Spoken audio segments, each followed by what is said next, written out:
My name is Booth, 28 years old, and nothing beats the feeling of finally having my own place after years of saving every penny. A modest, single-story house that needed work, but it was mine. Freedom from my parents' constant supervision felt like taking my first real breath as an adult. That night, after a grueling shift at the store, I pulled into my driveway and noticed something odd. The lights were on inside. I distinctly remembered turning everything off that morning.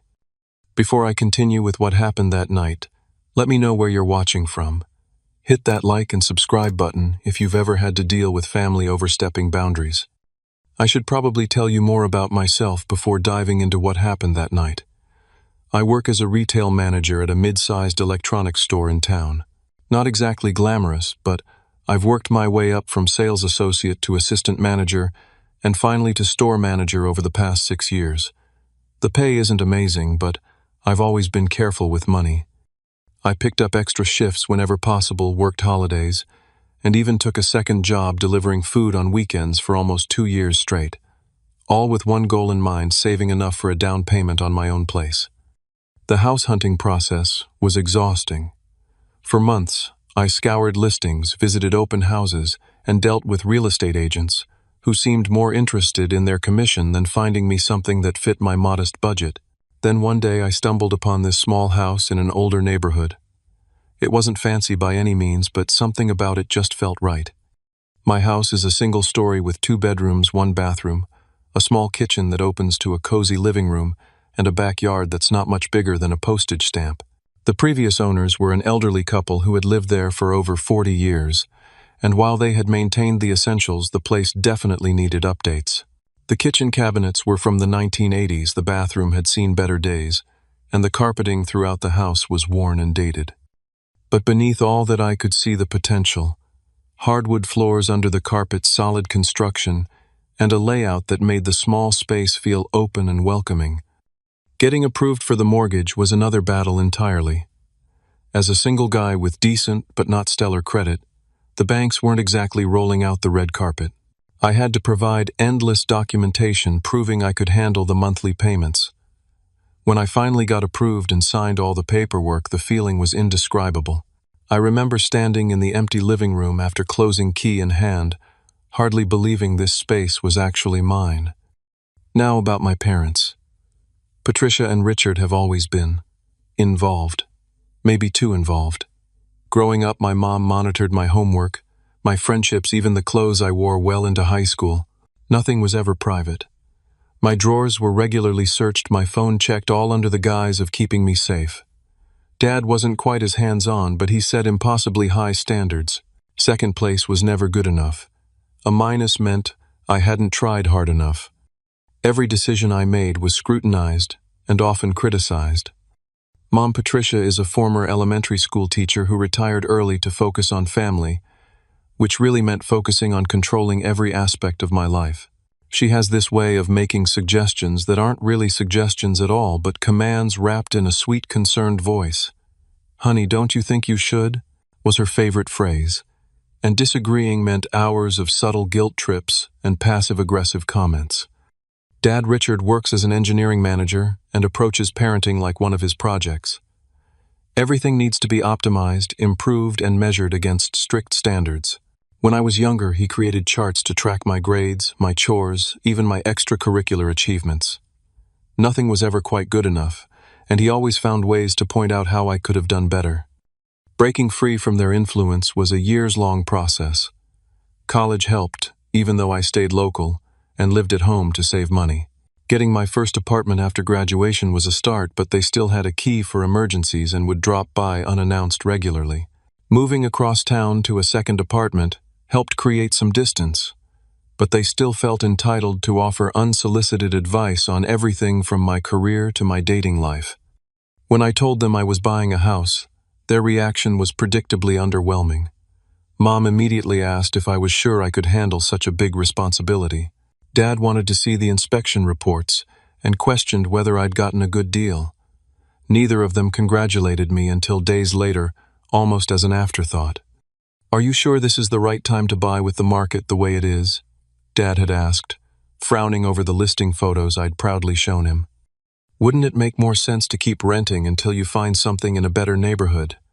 Mom chimed in, not even trying to hide her disapproval. Neither of them came to the closing or helped me move in. They claimed they were busy, but I knew the truth. They couldn't bear to see tangible proof that I was capable of making major life decisions without their input. This house represented something they had been fighting against for years, my complete independence. Moving into my own house felt like stepping into a new dimension. For the first time ever, I could make decisions about my living space without anyone second-guessing me. Want to hang that movie poster in the living room? Done. Leave dishes in the sink overnight. No problem. Play music at 8 in the morning on a Saturday. Absolutely. The moving process itself was chaotic but exhilarating. I didn't own much furniture from my apartment days, just a bed, a couch, a TV stand, and a small dining table with 2 chairs. Friends from work helped me move the basics, and we celebrated afterward with pizza and beer on the empty living room floor. That first night in the house, sitting among half-unpacked boxes with a cold beer in hand, I felt a sense of achievement that nothing in my life had ever matched. Those first few weeks were a crash course in homeownership. I discovered I knew almost nothing about basic maintenance tasks. When the bathroom sink started leaking, I spent an hour watching tutorial videos before attempting a repair. I flooded the bathroom, had to call a plumber anyway, and learned an expensive lesson. But it was my mistake to make. No one was standing over my shoulder telling me I should have known better. Cooking for myself became a new adventure. In my apartment, I'd relied heavily on microwave meals and takeout. Now, with a proper kitchen, I started teaching myself to cook. There were disasters like the time I set off the smoke detector, trying to sear a steak, or when I realized halfway through a recipe that I needed kitchen tools I didn't own. But there were victories too. The first time I successfully made my grandmother's pasta sauce recipe from scratch, I took a picture and almost sent it to my parents before deciding to keep that small triumph to myself. Cleaning and maintaining an entire house proved more challenging than I expected. Weekends that once involved sleeping in, and video games now included mowing the small lawn, cleaning gutters, and figuring out which mysterious switch controlled which light fixture. It was exhausting sometimes, but it was also deeply satisfying to see the improvements, however small, that came from my own efforts. Despite the physical distance, my mom still found ways to stay involved in my daily life. The phone calls started the day after I moved in. "Did you remember to change your address with the post office?" she asked, without even saying hello. "Yes, Mom. I did that weeks ago," I replied, trying to keep the irritation out of my voice. "What about your car insurance? They need to know your new address, too." "Already done." "Did you introduce yourself to the neighbors? It's important to know who lives around you." The calls continued daily, sometimes multiple times a day. She wanted to know if I was eating properly, sleeping enough, keeping the house clean. Each conversation left me feeling drained and slightly irritated, like I was still a teenager needing supervision rather than a homeowner in his late 20s. Then came the surprise visits. The first time I was in the backyard pulling weeds when I heard my mom calling from the front door. I hadn't given them my new address yet, which meant they must have looked up the property records online. "We were just in the neighborhood and thought we'd stop by," she explained, arms full of household items I hadn't asked for. Behind her, my dad surveyed the front yard with a critical eye. "Your lawn could use some work," he commented, instead of saying hello. "The edges need trimming." That first visit set the pattern. They would show up unannounced, usually bearing gifts that doubled as criticism. New curtains because the ones I had chosen let in too much light. A better vacuum cleaner because the one I owned wouldn't handle all this carpet. Each gift came with advice, suggestions, and thinly veiled disapproval. I tried to establish boundaries. "It would be great if you could call before coming over," I suggested after the third surprise visit. "I might be busy or not home." Mom looked hurt. "We're family, Booth. Family doesn't need appointments." Dad backed her up. "We're just trying to help. This is a big responsibility, and we want to make sure you're handling it properly." Despite my parents' constant intrusions, I was slowly building a life in my new neighborhood. I met my next-door neighbors, Mike and Sarah Johnson, a couple in their early 30s who had moved in about a year earlier. Mike worked in IT, and Sarah was a graphic designer who worked from home. They invited me over for a barbecue one weekend, and I found myself relaxing in their company in a way I rarely did around my own family. "Your parents stop by a lot," Sarah commented one evening when we were chatting over the fence. "My mom wanted to do that when we first moved in too. Had to set some firm boundaries." Work was getting busier as well. About a month after I moved in, my district manager offered me a promotion to full-time store manager with a slight bump in pay. The hours were longer, but the extra money would help with all the unexpected expenses that came with home ownership. For the most part, I was happier than I'd ever been. The house was slowly becoming a home reflecting my personality and preferences. I was making friends, advancing in my career, and genuinely enjoying the independence I'd fought so hard to achieve. But then I started noticing odd things around the house, small changes that I couldn't quite explain. A coffee mug that I was sure I'd left in the sink now sitting clean in the cabinet. Books on the shelf rearranged in alphabetical order when I'd always organized them by genre. My mail, which I typically left in a pile on the kitchen counter, neatly sorted and stacked. At first I blamed fatigue and stress. With the new responsibilities at work and the constant demands of home ownership, it made sense that I might be forgetful or confused about small details. But as the occurrences became more frequent and obvious, a different, more unsettling explanation began to form in my mind. The strange occurrences around my house became impossible to ignore. One Tuesday evening, I came home from a late shift to find the living room furniture rearranged. The couch had been moved to the opposite wall, and the coffee table was now centered perfectly in front of it. I stood in the doorway, keys still in hand, trying to make sense of what I was seeing. I lived alone. No one else had a key. At least, no one was supposed to have a key. Other changes were subtler but equally disturbing. Food I didn't remember buying appeared in my refrigerator. A new set of kitchen towels replaced my old ones. The bathroom was spotless, even though I hadn't cleaned it in days. Each discovery sent a chill down my spine. At first, I tried to rationalize these events. Maybe I had moved the furniture during a late-night rearranging spree and simply forgotten. Maybe I had bought those groceries during a particularly exhausted shopping trip. But the explanations felt hollow, especially when I found my laundry washed, folded, and organized by color in my dresser drawers. I began to wonder if I was experiencing some kind of stress-induced memory loss, or even early-onset dementia. The thought terrified me enough that I started keeping notes on my phone documenting where I left things before leaving for work and checking them when I returned. The results confirmed my fears someone was definitely entering my house while I was away.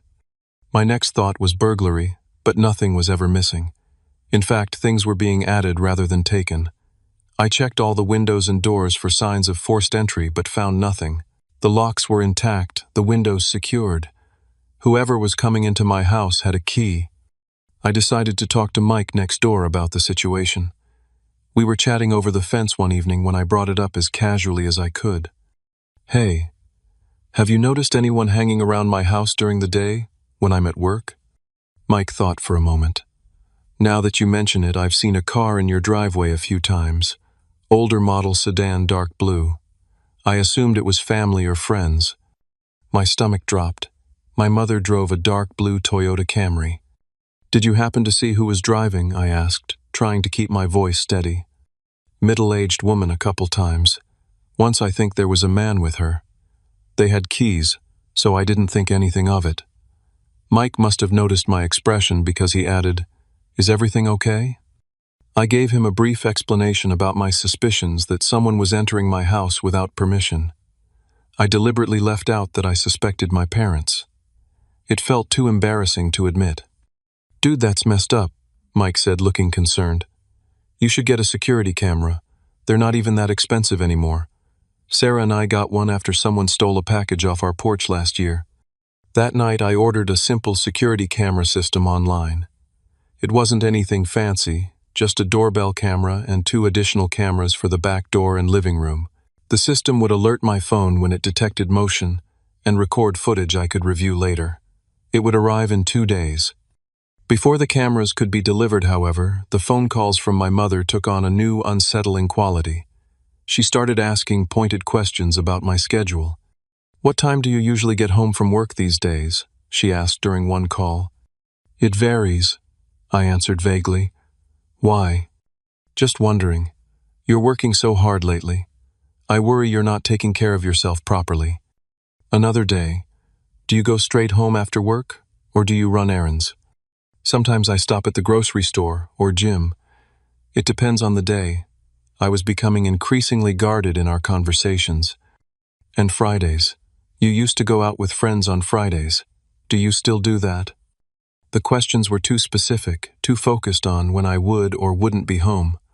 Combined with the mysterious changes in my house, my suspicion that my parents were involved grew stronger by the day. I started varying my routine, leaving work at different times, taking different routes home. One day I told my assistant manager I had a doctor's appointment, but instead parked down the street from my house and waited watching. After an hour of sitting in my car and seeing nothing unusual, I felt slightly ridiculous. Maybe I was being paranoid after all. But the evidence kept mounting. A new shower curtain appeared in my bathroom, replacing the plain white one I'd bought. The lawn got mowed on a Tuesday when I was certain I'd planned to do it over the weekend. My kitchen spices, which I kept in a jumbled drawer, were alphabetized and transferred to a spice rack I didn't recognize. The stress began affecting other areas of my life. At work, I found myself distracted, checking my phone constantly for alerts from the security system that hadn't arrived yet. My sleep suffered as I lay awake listening for sounds of intrusion. I started leaving work unfinished and rushing home, half expecting to catch someone in the act. Mike noticed the change in my demeanor. "You look wrecked, man," he commented one evening when I was checking my mail. "Everything okay with the house situation?" "The cameras should be here tomorrow," I replied, rubbing my tired eyes. "Then, I'll have proof one way or another. If you need backup when you confront whoever it is, Sarah and I are right next door," he offered. The support meant more to me than he probably realized. That night I got a text from my district manager asking if everything was all right. Apparently my job performance had noticeably declined over the past couple of weeks. I assured him it was just temporary stress from settling into homeownership and promised to do better. But as I sent the text, I wondered how much longer I could function under this constant anxiety. The security system arrived on Thursday, but I didn't have time to set it up before work. I left the package inside, planning to install everything that evening. When I returned home that night, the package was gone. I searched every room, every closet, but it had vanished completely. Someone had taken it. That was the final straw. I could no longer deny what was happening, or who was responsible. My parents had crossed a line that couldn't be uncrossed. They hadn't just violated my privacy, they had taken active steps to prevent me from protecting it. The realization filled me with a cold, clear anger unlike anything I'd felt before. I knew confrontation was inevitable, but I wanted it to happen on my terms. I formulated a plan. The next day was Friday, and the store was scheduled to close early for some electrical work. No one, not even my parents, knew about this schedule change. It was the perfect opportunity to catch them in the act. Friday arrived with a sense of grim anticipation. At work, I went through the motions, mechanically checking inventory and helping customers while my mind remained fixed on what might be happening at my house. When the electricians arrived at 3 in the afternoon, I helped lock up the store and headed to my car. My heart was pounding so hard I could feel it in my fingertips as I gripped the steering wheel. Instead of driving straight home, I took a circuitous route through town, partly to collect my thoughts and partly to approach my neighborhood from an unexpected direction. As I turned onto my street, I immediately spotted my parents' dark blue Toyota Camry parked about 4 houses down from mine. They hadn't even bothered to park in the driveway, probably thinking I wouldn't be home for hours yet. I pulled into a spot several houses away, cut the engine, and sat there for a moment, breathing deeply. Then I got out and walked quietly toward my house. Using the side gate, I slipped into my backyard, moving carefully to avoid making noise. The back door had a small window, and through it I could see movement in the kitchen. Someone was there. Using my key, I unlocked the door as silently as possible and stepped inside. From the kitchen, I heard the familiar sound of my mother humming to herself, something she always did while cleaning. I moved through the hallway and into the living room, where I found my father sitting comfortably in my armchair reading a newspaper as if he were in his own home. For a moment, neither of us moved. He glanced up, saw me standing there, and his expression shifted from relaxation to surprise to something like defiance. "Booth," he said, folding the newspaper calmly, "you're home early." His casual tone, as if there was nothing unusual about him being in my house without my knowledge or permission, made my blood boil. Before I could respond, my mother walked in from the kitchen, drying her hands on a dish towel. "Did you say something, Richard?" she asked, then stopped short when she saw me. "Oh, Booth, honey, what are you doing home already?" "I think that's my question," I said, struggling to keep my voice level. "What are you doing in my house?" They exchanged a look that spoke volumes. My father cleared his throat. "Your mother was just helping tidy up a bit. We know how busy you are with work." "With a key you don't have," I pointed out, "that I never gave you." Another exchange of glances. My mother's smile turned slightly strained. "We had a copy made from your spare when you showed us the house. For emergencies." The casual admission that they had copied my key without permission stunned me into momentary silence. I looked around the living room and noticed small changes everywhere. New curtains on the windows, a different throw blanket on the couch, a plant I didn't recognize on the side table. "How many times have you been here when I wasn't home?" I asked, though I already knew the answer would be disturbing. My mother waved a dismissive hand. "Oh, just now and then. To check on things, make sure you're keeping up with everything. You know how challenging homeownership can be for someone just starting out." "I'm 28 years old," I said flatly. "I don't need you to check on me or clean my house or rearrange my furniture. We're just trying to help son." My father interjected his tone, taking on that familiar, patronizing quality I'd heard all my life. "This is a big responsibility, and we want to make sure you're handling it properly. By breaking into my house, by taking the security system I ordered." My mother at least had the decency to look slightly embarrassed. "We didn't think you needed that. It was an unnecessary expense." "It was my expense to make," I countered. "This is my house, my decisions, my life." "Well, about that." My mother exchanged another look with my father before continuing. "We've actually been helping with the mortgage payments. Didn't you notice the extra deposits in your account each month?" The revelation hit me like a physical blow. I hadn't been monitoring my account as closely as I should have been, focused as I was on settling into the house and my new responsibilities at work. But now that she mentioned it, I remembered seeing deposits I'd assumed were reimbursements or bonuses from work. "You've been putting money into my account without telling me." "We wanted to help," my father said, as if it were the most reasonable thing in the world. "Property taxes, insurance, maintenance costs, it all adds up. We didn't think you'd calculated everything properly. So you just decided to secretly subsidize me." Without asking, I was struggling to comprehend the level of boundary violation I was experiencing. "We're your parents, Booth," my mother said, her voice taking on that hurt tone she used whenever I challenged her control. "We're allowed to help our son." "Not like this," I insisted. "Not by sneaking around behind my back, entering my house, without permission, making decisions about my property, without consulting me." "About that," my father interjected, leaning forward in his chair. "Given our financial contribution, we thought it made sense to add my name to the property deed. Just as a precaution, you understand. To protect the investment." I felt like I couldn't breathe. The room seemed to tilt sideways as the implications of what he was saying sank in. "You? What?" "It's really for the best, honey," my mother added, stepping closer and placing her hand on my arm. I flinched away from her touch. "This way, it's a family property. We can all make decisions about improvements, maintenance, even eventual resale value." "I didn't agree to any of this," I said, my voice barely above a whisper. "You didn't have to," my father replied confidently. "As your parents, we're looking out for your best interests. Always have." My mother, seemingly oblivious to my distress, began enthusiastically outlining their plans for my house. "We're thinking the kitchen needs updating first. Those cabinets are so dated, and the bathroom really should be completely redone.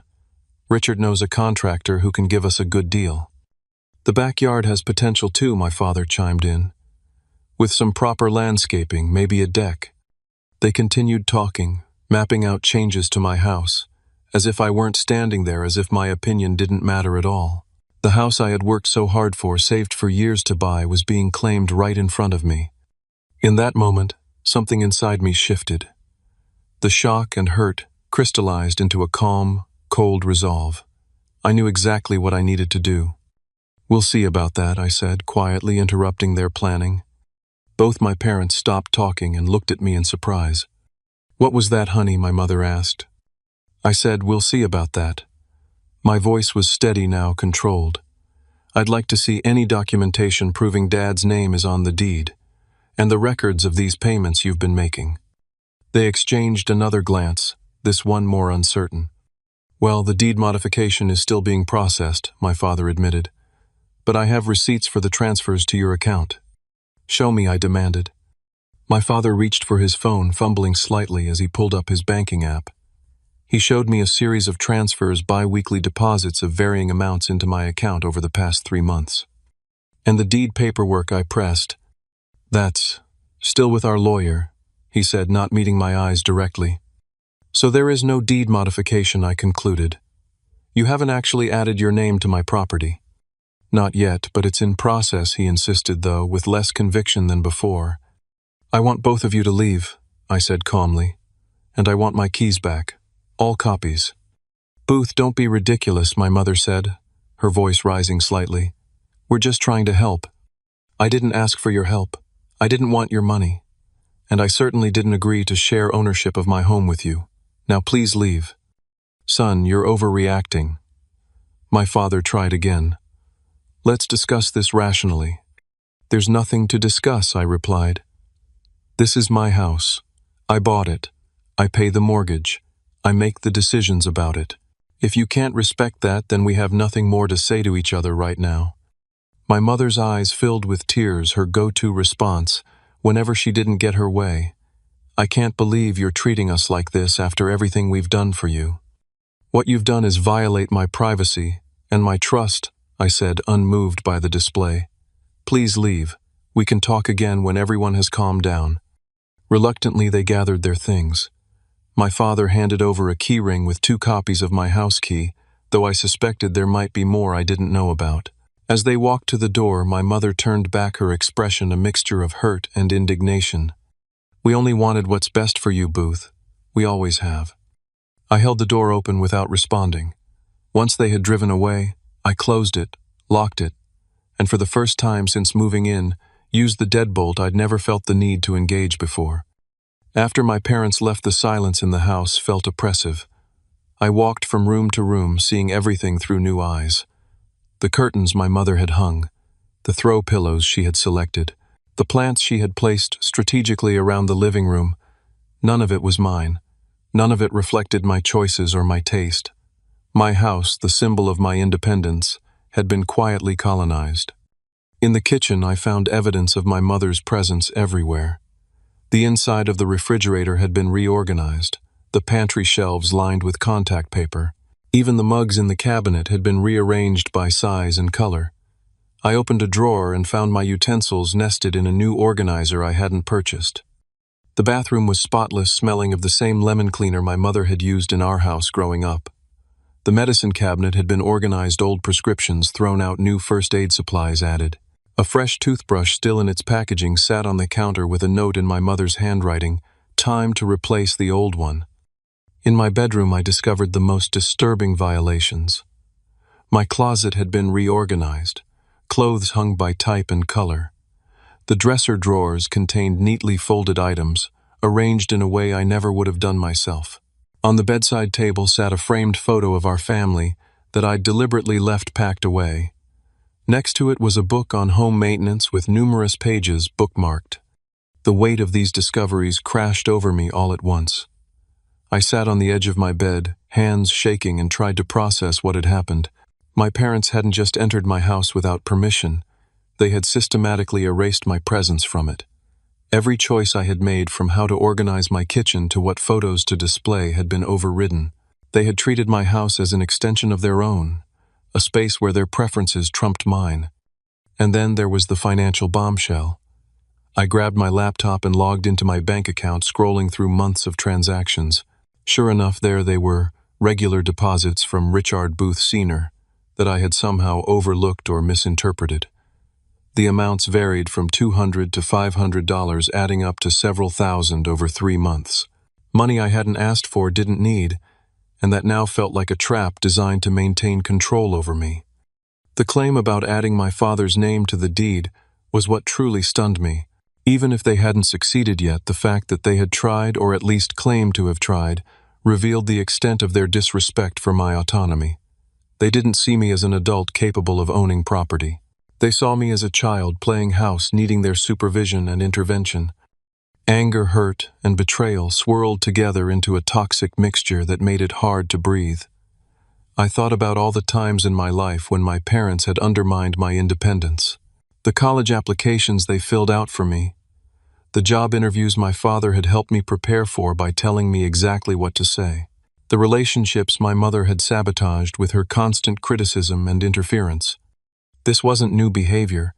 It was just the latest and most extreme example of a lifelong pattern.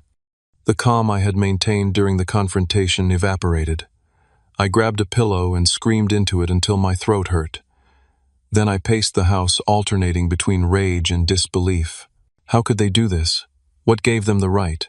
And perhaps most disturbing, how had I not noticed sooner? At some point, my phone began ringing. My mother's name appeared on the screen. I silenced it without answering. She called again and again. Text messages followed. "Booth, please answer your phone. We need to talk about this like adults. Your father and I are very concerned about you." The audacity of that last message sent me into another spiral of anger. They were concerned about me, after what they had done. Eventually, I turned off my phone completely. I needed space to think, to process, to decide what to do next. My parents had violated my boundaries in ways I couldn't ignore or forgive easily. But what was my recourse? How could I ensure this never happened again? As the initial shock began to fade, my mind turned toward practical matters. First, I needed to change the locks. Even if they had returned the keys they admitted to having, I couldn't be sure there weren't other copies.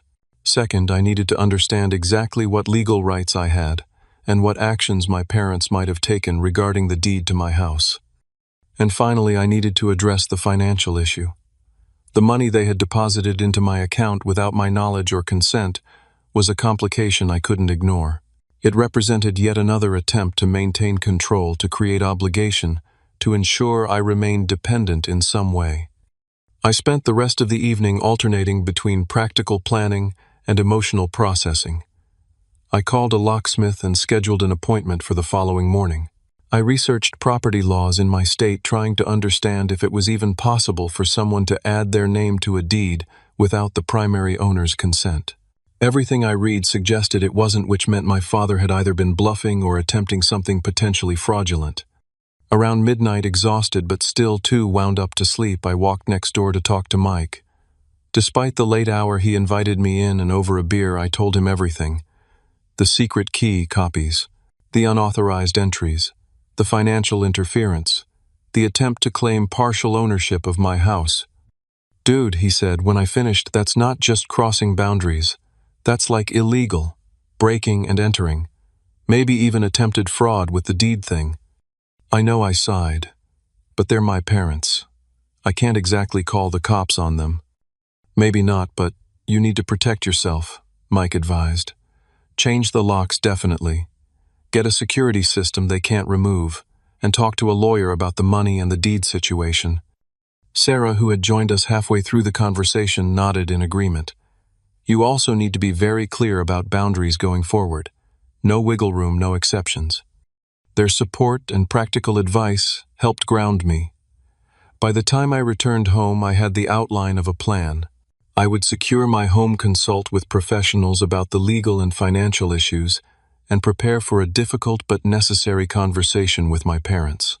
Not immediately, but once I had everything in order. As I lay in bed that night, unable to sleep, I thought about what my mother had said. "It's a family property now." The words echoed in my head, revealing so much about how they viewed me and my place in the world. To them, I wasn't an independent adult with the right to own property and make my own decisions. I was still a child whose achievements belonged partly to them whose successes were extensions of their own. The realization was painful, but clarifying. This wasn't just about a house.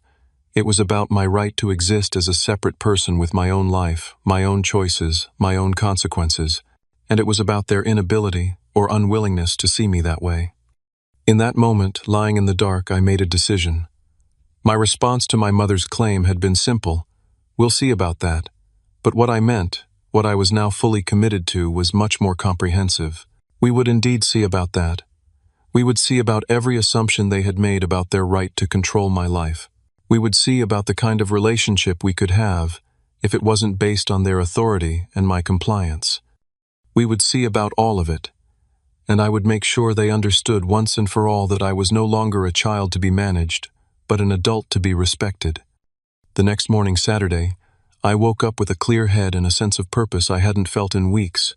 Before my parents had a chance to contact me again, I called a real estate attorney and scheduled an emergency consultation for that afternoon. Then I called a locksmith, who arrived within the hour to change every lock in the house. "Security issue?" the locksmith asked as he worked on the front door. You could say that I replied, not elaborating further. By noon I had new keys, a new deadbolt, and a new sense of security. No one, not even my parents, could enter my home without my explicit permission now. Next I drove to my bank and asked to speak with a personal banker. The young woman who assisted me was professional and discreet as I explained my situation. "I've discovered unauthorized deposits into my account that I need to investigate and potentially return," I explained, showing her the transaction history on my phone. She helped me identify all the deposits from my father over the past 3 months, totaling just over $4,000.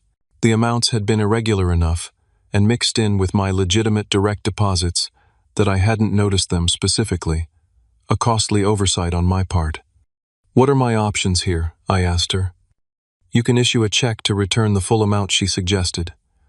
"But first I'd recommend speaking with your attorney about the implications, especially if there's a potential property dispute involved." I thanked her for the advice and left with detailed records of every transaction in question. My next stop was a home improvement store where I purchased and paid for installation of a comprehensive security system. Unlike the one my parents had confiscated, this system would be professionally installed that same day with cameras covering every entrance and the main living areas. The system connected to my phone, allowing me to monitor my home from anywhere and receive alerts about any movement. "Will you be using the system when you're home as well, or just when you're away?" the sales associate asked as we finalized the details. "Both," I said firmly. "Security is a priority for me."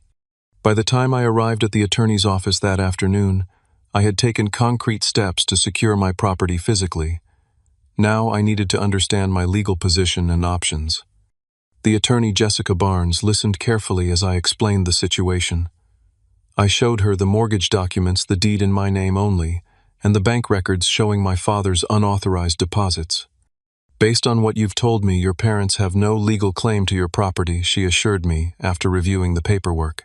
"Adding someone to a deed requires notarized signatures from all current owners, which means you would have had to sign off on it.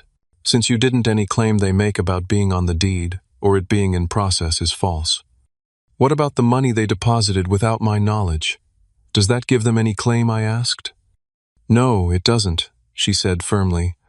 "Unsolicited gifts don't create ownership rights. However, I would recommend returning the money in full with documentation to remove even the appearance of accepting their financial involvement." She helped me draft a formal letter stating that I was returning all funds deposited by my parents, that I had not requested or agreed to these deposits, and that I did not consent to any financial involvement from them regarding my property. The letter also explicitly stated that my parents did not have permission to enter my home without invitation, make modifications to the property, or represent themselves as having any ownership interest in it. "This creates a paper trail," she explained as I signed the document. "If they continue to claim some right to your property or enter without permission, this shows you've clearly communicated your position." By early evening, I returned home to find the security system installation complete. The technician walked me through the features, showing me how to arm and disarm the system, review footage, and set up alerts. For the first time since discovering my parents' intrusions, I felt a sense of control returning. I still hadn't turned my phone back on, knowing it would be filled with messages and missed calls from my parents. Instead, I called Mike from my landline and asked if he and Sarah would mind helping me with one more task. "Anything you need, man," he said without hesitation. The task was simple but symbolic, removing and replacing everything my parents had added to my house without my permission. The curtains, throw pillows, kitchen organizers, bathroom accessories, and dozens of other small items that represented their attempt to reshape my space into their vision of what it should be. Mike and Sarah came over after dinner, and together we went through the house methodically. Each item my parents had added went into boxes. Each space they had reorganized was restored to how I wanted it. We worked until almost midnight, talking, laughing occasionally, and gradually transforming the house back into my home. "What are you going to do with all this stuff?" Sarah asked, gesturing to the now full boxes. "Return it to them," I replied, "along with a check for all the money they deposited. I don't want anything from them that comes with strings attached." That night I slept better than I had in weeks. The security system was armed, the locks were changed, and my home felt like mine again. I had taken concrete steps to reassert control over my property and my life. The next day, Sunday, I turned my phone back on and braced myself for the deluge. 27 missed calls from my mother, 15 from my father, dozens of text messages ranging from concerned to angry to guilt-inducing. I didn't respond to any of them. Instead, I spent the day creating a financial plan to ensure I could cover all my expenses without any help from my parents. This meant picking up extra shifts at the store, cutting back on non-essential spending, and possibly finding a part-time weekend job temporarily. I was determined to be completely self-sufficient, even if it meant working more hours and making sacrifices in the short term. By Sunday evening, I had a solid plan in place. I would work extra shifts at the store for the next 3 months, using the additional income to build an emergency fund. I would reduce my grocery budget, cancel some streaming subscriptions, and put off some of the home improvements I had planned. It would be challenging but manageable, and most importantly, it would ensure my complete financial independence from my parents. As Monday dawned, I prepared for a busy week ahead. I would need to balance my increased work schedule with the task of thoroughly documenting my home ownership, returning my parents' money and possessions, and eventually having a difficult but necessary conversation with them about boundaries and respect. Mike and Sarah continued to offer support, helping me install additional security features like motion sensor lights around the perimeter of the house and reinforced door frames. Their friendship and practical assistance made me realize how different healthy relationships could be from the controlling dynamic I had grown up with. "You know," Mike commented, as we finished installing the last light, "what your parents did isn't normal. Parents are supposed to want their kids to be independent, not try to keep them under their thumb forever." His words resonated deeply. For so long I had accepted my parents' behavior as normal if frustrating. Now I was beginning to see just how abnormal and unhealthy it truly was. The week passed in a blur of work planning and preparation. I avoided my parents' continued attempts to contact me, focusing instead on strengthening my position. By Friday, exactly 1 week after the confrontation, I felt ready to take the next step. I had the letter from my attorney, a cashier's check for the full amount my father had deposited, and boxes of all the items they had placed in my home without permission. It was time to face them again, but this time on my terms with clear boundaries and consequences. I sent a brief text message to both of them. "I'm ready to talk. My house Sunday at 2 p.m. Please come prepared to listen. No unannounced visits before then." Their responses were immediate and predictable. My mother, "Finally. We've been so worried, my father. Good. We have a lot to discuss." Neither seemed to recognize that this conversation would be very different from any we'd had before. They still expected to set the agenda, to be in control. Sunday would change that expectation permanently. Sunday arrived with clear skies and a sense of nervous anticipation. I spent the morning cleaning my house, arranging the living room furniture, to create a sense of formality, and preparing mentally for the conversation ahead. The boxes containing my parents' unauthorized contributions to my home sat neatly stacked by the front door. On the coffee table lay an envelope containing the cashier's check and the letter my attorney had helped me draft. At exactly 2 p.m., the security system alerted me to movement at the front door. Through the camera feed on my phone, I watched my parents approach, noting how my father inspected the new security cameras with a frown. I took a deep breath, disarmed the system, and opened the door before they could knock. "Booth, honey." My mother moved to embrace me, but I stepped back slightly, maintaining my distance. "Come in," I said, gesturing to the living room. "We have a lot to discuss." They entered cautiously, both noticing the boxes by the door and the changes I had made to the house over the past week. All trace of their decorating efforts was gone, replaced by furniture and accessories that reflected my preferences alone. My father's gaze lingered on the security panel by the door, while my mother looked hurt as she registered the return of the original curtains I had chosen. "Please sit down," I said, indicating the couch across from my armchair. I remained standing until they were seated, then took my place opposite them. The dynamic was intentionally different from our previous encounters, where they had typically controlled the physical space and conversation. "First, I want to thank you for respecting my request to wait until today to visit." I began, keeping my voice steady and neutral. I needed time to process what happened and decide how to move forward. My father shifted uncomfortably. "Son, I think you've blown this whole situation out of proportion. We were only trying to help." I held up a hand. "I understand that's how you see it, but I need you to listen to my perspective without interrupting. Can you do that?" The request clearly surprised them both. After a moment, my mother nodded reluctantly. "Of course, honey, we're listening." "What happened last week was not help. It was a violation of my privacy, my property, and my trust," I said firmly.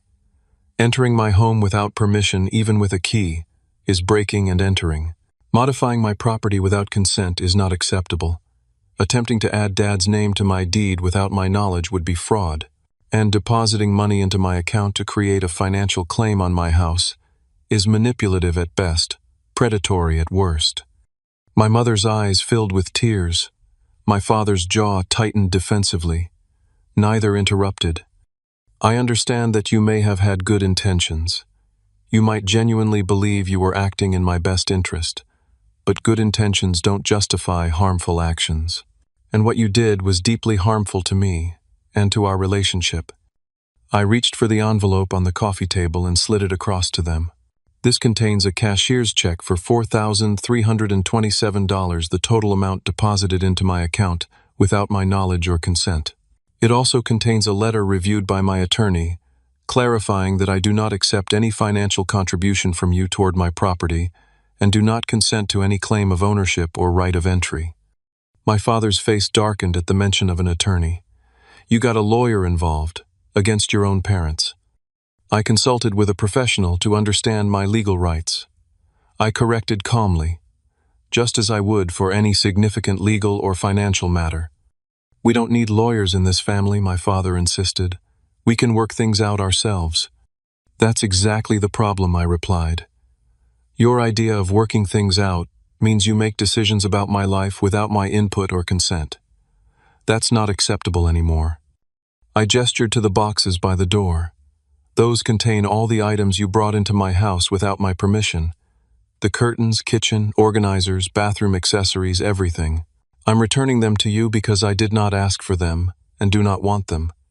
My mother was openly crying now. "We were just trying to make your house nice, to help you get settled." "I know, Mom, but it wasn't your place to decide what nice means for my home. This is my space, my sanctuary. Every item here should be something I chose or accepted freely, not something imposed on me." I took a deep breath before continuing. "Going forward, our relationship needs to be based on mutual respect. That means no entering my home without explicit invitation. No financial contributions unless I specifically request them. No decisions about my property, my career, or my personal life without my participation and consent." My father, who had been growing increasingly agitated, finally erupted. "This is ridiculous. We're your parents. We have every right to help you, guide you, protect you from making mistakes." "No," I said firmly. "You don't. I'm 28 years old. I'm a homeowner, I'm a successful store manager. I'm an adult capable of making my own decisions and living with the consequences. Your right to make decisions for me ended many years ago. So what are you saying, my mother asked tearfully, that you don't want us in your life anymore? That's not what I'm saying at all, I clarified, softening my tone slightly. I want you in my life, but I want a healthy relationship based on mutual respect. I want parents who can be proud of my independence rather than threatened by it. I want to visit each other's homes by invitation, not by invasion. I want to share my life with you because I choose to, not because you demand access to every aspect of it. The room fell silent as they absorbed my words. My father looked angry, but also slightly confused, as if he genuinely couldn't understand why I was objecting to their involvement. My mother continued to cry quietly, clutching a tissue. I know this is difficult, I acknowledged after a moment. You've both been deeply involved in every aspect of my life for 28 years. Changing that pattern won't be easy for any of us.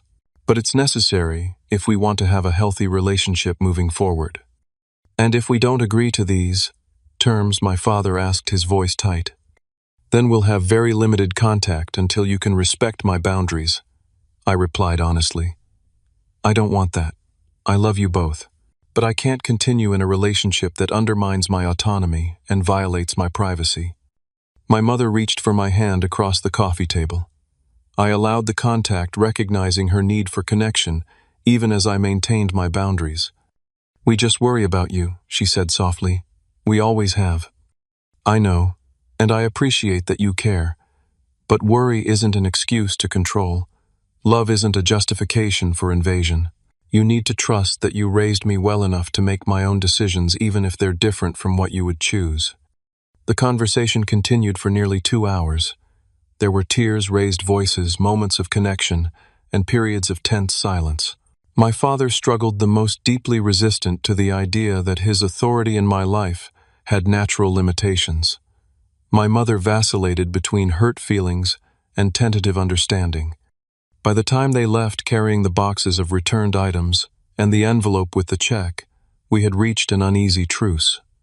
They had agreed, at least verbally, to respect my boundaries going forward. I had promised to stay in regular contact and include them in my life in appropriate ways. Whether they would actually honor these agreements remained to be seen, but it was a start. The following months were challenging. My parents tested boundaries repeatedly, though less flagrantly than before. My mother called daily at first, then gradually adjusted to a more reasonable schedule, as I gently but firmly reinforced my limits. My father attempted to offer unsolicited financial advice at every opportunity, clearly struggling to accept that I could manage my own money successfully. I remained consistent and calm, neither yielding on important boundaries nor using them as weapons to punish or exclude. When they respected my limits, I made efforts to include them in my life in positive ways. I invited them to dinner at my house. I shared updates about my job and home improvements. I asked for advice when I genuinely wanted it, showing that their input was valuable when freely sought, rather than imposed. Slowly, painfully, our relationship began to transform. 6 months after our confrontation, my mother called before visiting for the first time without me having to remind her. My father asked permission before offering suggestions about my lawn care routine. Small steps, but significant ones. The real breakthrough came when I decided to repaint my living room and actually invited their help. My father arrived with his tools but waited for my instructions rather than taking over. My mother brought lunch but didn't rearrange my kitchen while serving it. We worked together as adults, each contributing without anyone dominating the process. A full year after buying my house, I hosted a small housewarming party, inviting close friends and, yes, my parents. As guests arrived, I noticed my mother carrying a carefully wrapped package. "It's not much," she said shyly when I opened it. "Just something we thought might look nice in your home. If you like it, of course. If not, no pressure at all." Inside was a framed family photo, one I had actually mentioned wanting during a recent visit to their house.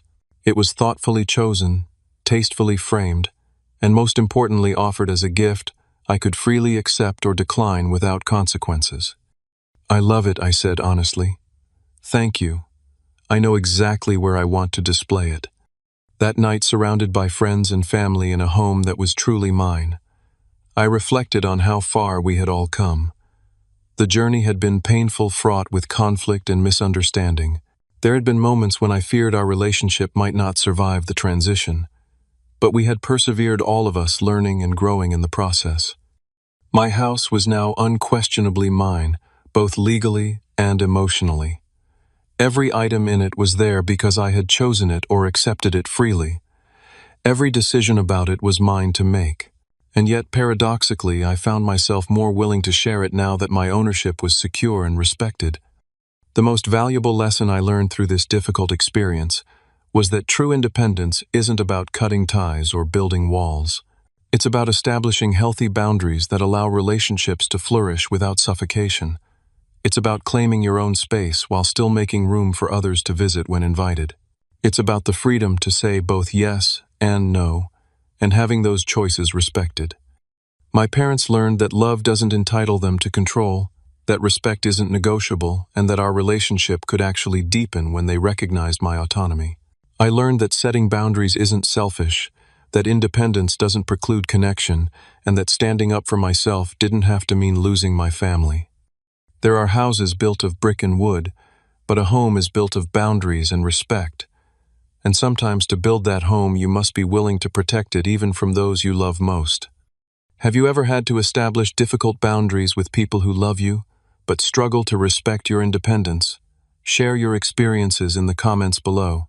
If this story resonated with you, please hit the like button and subscribe to hear more stories about navigating complex family dynamics. I'm grateful for each of you who listened to my journey, and I hope it helps you find the courage to create homes and relationships built on mutual respect and genuine love. Thank you for being here.